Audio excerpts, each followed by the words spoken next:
So Trump has made this claim that there is a correlation between taking paracetamol during pregnancy and children being autistic, and that this correlation means causation, and therefore taking paracetamol, which by the way is the same thing as acetaminophen, which is commonly known as Tylenol in the US, is not good during pregnancy. So let's talk about it. So look, I already knew that this was baseless and that there is no actual evidence showing that taking paracetamol during pregnancy causes children to have autism.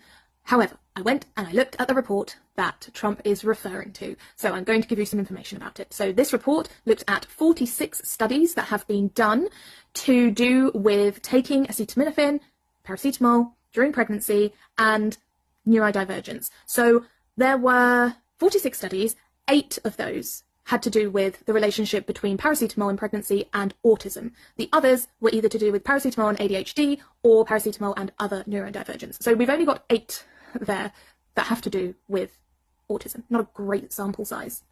This also then, over the 46 studies, covered about 100,000 people.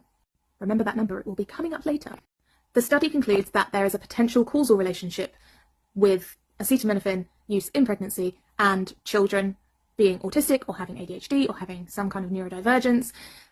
They say that it's because of the relationship being consistent with temporal trends. As acetaminophen has become the recommended pain reliever for pregnant women, the rates of ADHD and autism spectrum disorder have also gone up. So because these two things have happened at the same time, that must mean that one is causing the other. Hopefully it's clear that that's sarcasm.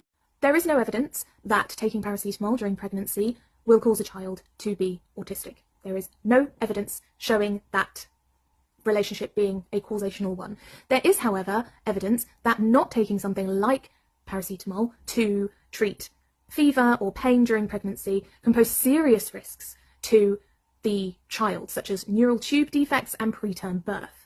It's therefore very worrying that Trump would say that it is not good to take paracetamol during pregnancy, when we know how dangerous it can be to not take it if you need it, and there is so much evidence supporting that it is safe. Did you remember the number I said earlier?